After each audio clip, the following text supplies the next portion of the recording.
Good morning, class. Good morning, sir.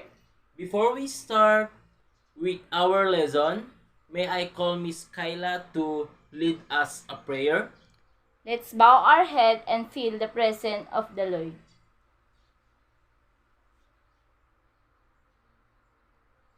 Dear Jesus, please show me how to spend this day sharing your love in every way. Help me to be kind to everyone, to play and laugh and have lots of fun, shining your light and giving your grace, sharing your joy with a smile on my face. Angel of God, my guardian dear, to whom God's love commits me here. Ever this day be at my side, to light and guard, to rule and guide. Amen. Amen. Thank you, Miss Kyla. Once again, good morning, class. Good morning, sir. Is everybody present? Who is absent in row 1? None, sir. How about in row 2? None, sir. What is in row 3? None, sir. And in row 4? None, teacher. Okay, very good. How is your day, class? You are good, teacher. Okay, it is nice to hear that you are everybody okay and everybody had already take their breakfast. Before we proceed to our new lesson, I would like to find out how much you have learned from our past lesson. Class, what are the road safety practices? Cross safely using the pedestrian lane. Very good. And what else? Follow road crossing procedure. Stop, look, and listen. Okay, very good. Class, I have picture here. Tell something about each picture. What can you see in the first picture? Class, anybody? What can you see about the first picture? A picture of landslide. Very good. How about the next picture? An earthquake, teacher. Very good. How about this? A typhoon, sir. Okay, and the last one, what is this? A flood, teacher. Very good. It is a flood. Good job, class. So based on the picture that I showed on you, what do you think is our topic for today? Sir, it's all about disaster. Very good. Class, our topic for today is about the natural hazard in the community. Can you please repeat it? Natural hazard in the community. Very good. Class, I have a short video here. All you need to do is just watch and listen carefully. After that, I will ask you a question. Okay, class? Okay, teacher. Okay, let's proceed. We've visited a lot of wondrous places here on Crash Course Geography. So as we wrap up the physical geography half of our series, let's play a little game. If you could pick anywhere, where would you live? Not where you would visit, but where would you live? Like we've learned on our virtual Earth tour, no matter where we are, we're embedded in a natural landscape. And that comes with opportunities and risks. Like if I was looking for my dream home in the US, I'd have lots of climate and topography choices because the US is big and spans multiple latitudes. But its western rim is on the edge of the tectonic plate collision zone called the Pacific Ring of Fire, which means the Pacific coast sees lots of earthquakes and volcanoes and even tsunamis. And hurricanes periodically batter the East Coast and Gulf of Mexico, along with storm surges, coastal flooding, and wind damage. The middle's not any safer. Lots of interior states are within what's known as Tornado Alley, and pretty much all states deal with droughts, flooding, or blizzards. Not to mention heat waves in India, wildfires in Australia and Canada, and landslides in Japan. Plus so many other natural hazards, which are extreme natural events that pose a threat to human systems and people. So we have to wonder if there's any place on Earth safe from disaster. I'm Alize Carrere, and this is Crash Course Geography.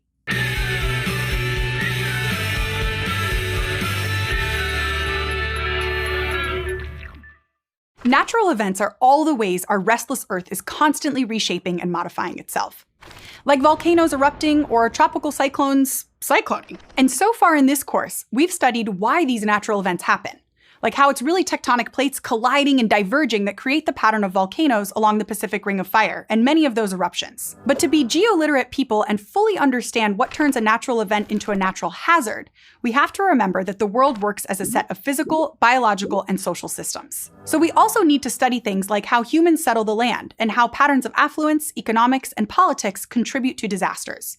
The human geography stuff. In fact, every natural hazard has two main components: the actual physical event or process and the potential impact on humans. The physical events are driven by all the physical processes we've learned about. They could be meteorological events like heat waves and cyclones, geological events like earthquakes and volcanic eruptions, and hydrological events like floods, droughts, and mudslides. It's the second component, the impact on humans, that changes a natural event into a natural hazard.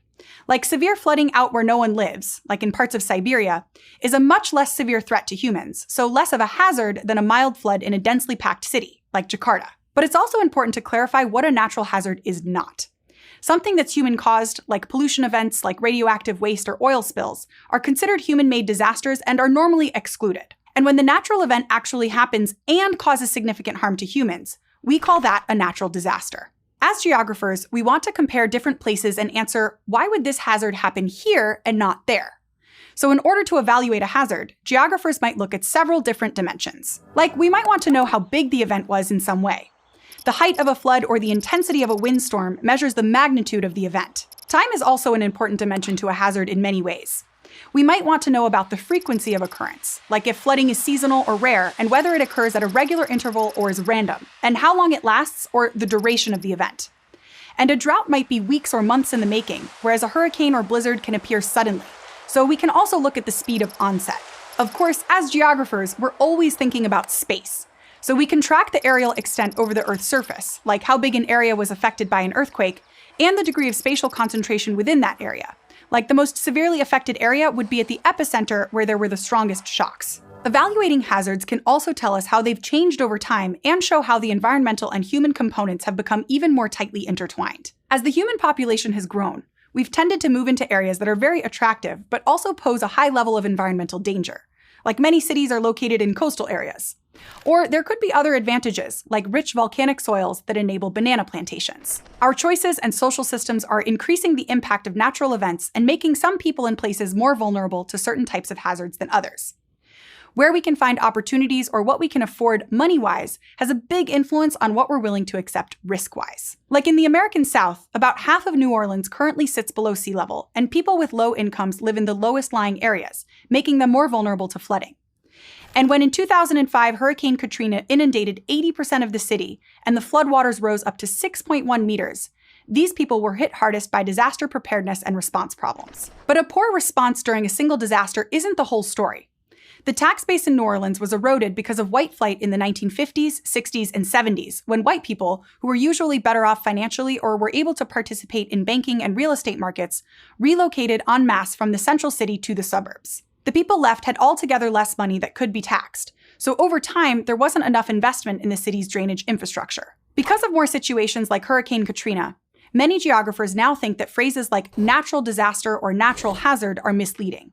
And there's a push to define it as a complex web of interactions among peoples, environments, and technologies, characterized by multiple causes and consequences. Which also means there's a lot that affects how vulnerable people are in a place. Like, it's generally understood that wealth, education, a high degree of social organization, and advanced technology reduce vulnerability.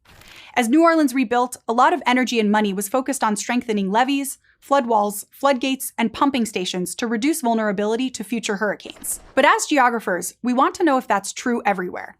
The Boxing Day tsunami of 2004 along the northwest coast of what's now the Indonesian island of Sumatra was one of the most cataclysmic natural events of modern times. Its tremendous force and scope killed more than 230,000 people in 14 countries. But in the Andaman and Nicobar Islands, a group of islands off the southeast coast of India, the Onge, a tribe of about 100 people, survived by taking shelter on higher ground deep in their forest to escape the fury of the wave. The Onge have lived on the island of Little Andaman for 30,000 to 50,000 years. Their oral traditions had taught them about tsunamis, and their folklore spoke of a huge shaking of ground followed by a high wall of water.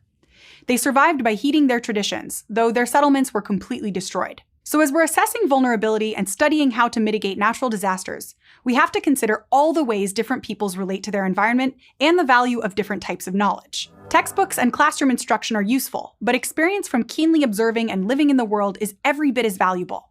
And this is why many geoliterate geographers and disaster preparedness teams spend a lot of time in the field, talking with local residents of their communities and learning about this knowledge. Assessing how vulnerable a place is or was helps us learn a lot about natural hazards, but we also have to deal with the aftermath. The idea of resilience is an important aspect of disaster risk management because it shifts the focus from vulnerability to recovery. In disaster preparedness, resilience comes in many different forms and is defined as a system's ability to absorb shocks and disturbances, but still maintain its current functioning and bounce back from adverse events. For instance, traditional town planning and land use in the Kathmandu Valley has built a strong sense of community which fosters social resilience, which is when the social bonds of a community help it recover faster. In older historic towns in Nepal, traditional open spaces like paved courtyards, chowks, neighborhood squares, and larger open spaces at the edge of towns bring communities together during feasts, festivals, and rituals. And during the Gorkha earthquake of 2015, the community used these spaces as evacuation sites and to provide refuge for households during and after the disaster. And the architecture in these towns uses mixed timber and masonry construction and specifically represents the local culture and technology, but also functions as earthquake resilience. The buildings and houses are designed to absorb external forces and withstand displacement during an earthquake. But this style of architecture wouldn't necessarily help the resilience of a city like San Francisco or Tokyo, where skyscrapers and high-rises are common. Different cultures can have different attitudes about risk, the role of government, and collective social responsibility too. Usually what makes a place resilient locally or regionally is really specific, so there's no universal solution. But resilience implies a way forward, and enhancing the resilience of cities and communities is a broad policy objective at international, national, and subnational levels. But no matter how prepared we are, some things can never be recovered after a natural disaster.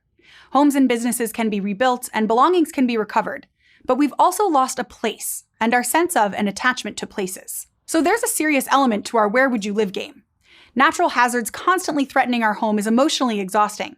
But for some, there's no other choice. How people should prepare for and respond appropriately to disaster risks involves understanding and forecasting a natural event and public perception, risk communication, what capacity there is to implement different strategies, as well as ethics and compassion.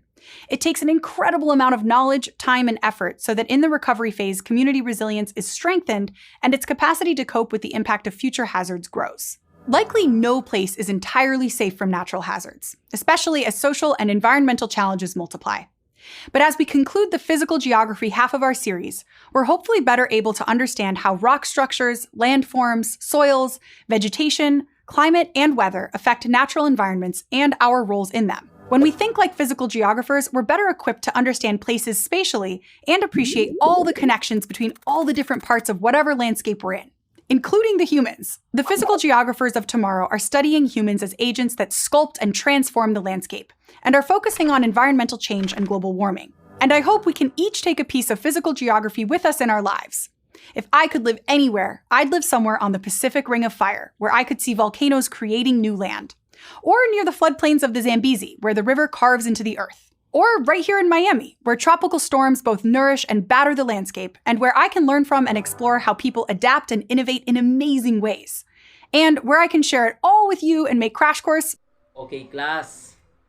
Can you tell something about the video clips? Sir, it's about earthquake. Okay, very good. What else? Sir, it's about flood. Exactly. What else? Teacher, it is tsunami. Exactly.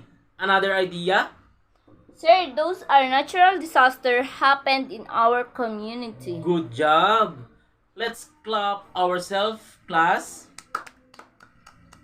Class, when we say natural hazard, it is a natural phenomenon that might have a negative effect on humans and other animals or the environment.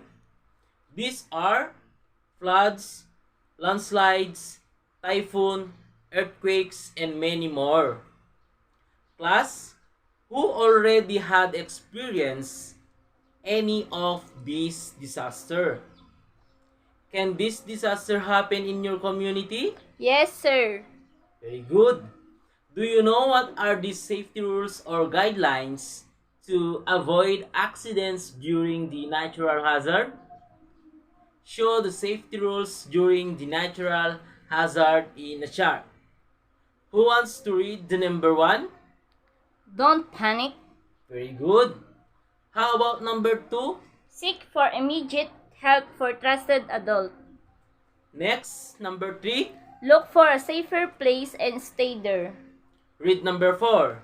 Always listen to news and parental advice. Thank you. Will you read the last rule? If trapped, make noise but don't speak. Very good, class. Okay, class, I will group you into 3. So let's start the counting. 1, 2, 3. 1, 2, 3. 1, 2, 3. 1, 2, 3. 1, 2, 3. 1, 2, 3. And 1, 2, 3. Okay, all group 1, please stand. You may now sit. All group 2, please stand. Okay, you may now sit. Group 3, please stand. Okay, you may now sit. So group 1, sit there. Group 2, sit there. And group 3, sit in the back. Don't make any noise, just move. Okay, class, here is your group activity. Instruction. Each group are given different natural hazard situation. Create a simple role-playing on what you should do during the natural hazards. Apply the safety rules and guidelines in creating your role-playing. Did you understand, children? Very good. So, for group 1, you are in the typhoon. For group 2, you are in the earthquake. And for group 3, you are in the floods. So class, you may now choose your leader to give the division of work for the members. Okay, here is your criteria for judging. So, clarity of speech, 25%, expression of feelings, 25%, creativity, 25%, and presentation is 25% for a total of 100%. Very good, class. Now, I will give you 15 minutes to do that task. You may now start class.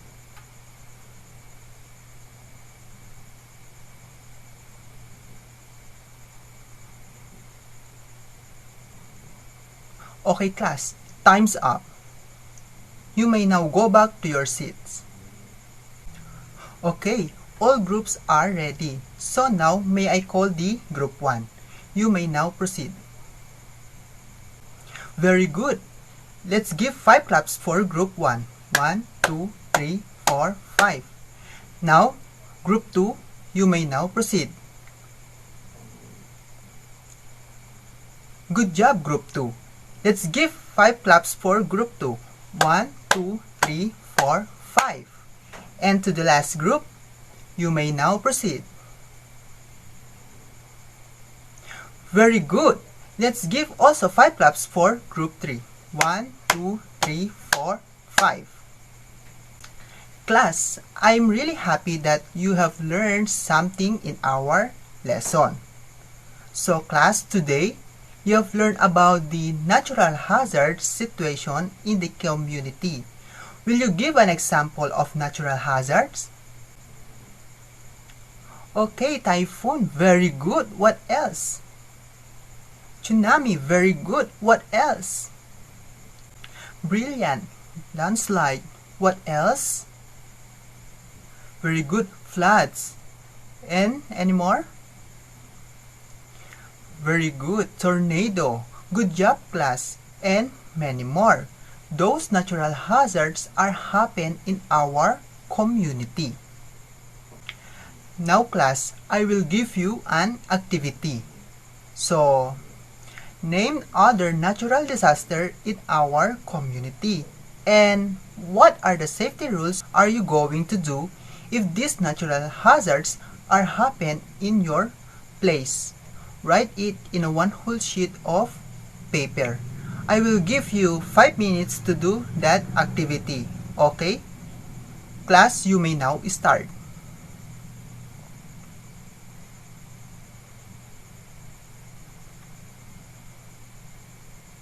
Time's up. Finish or not finish, pass your paper. Okay, class, for your assignment, make a list of names of your relatives, family members, and even the agencies that can be seek help in times of the natural community hazards. Please write it on your assignment notebook.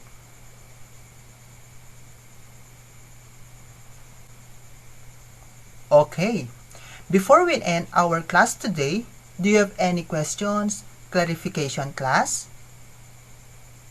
Okay, if none, thank you for your participation. If you have any problems or questions, just asking me on my available time. I hope you understand the lesson that we discussed today. Thank you and goodbye, class. Have a great day.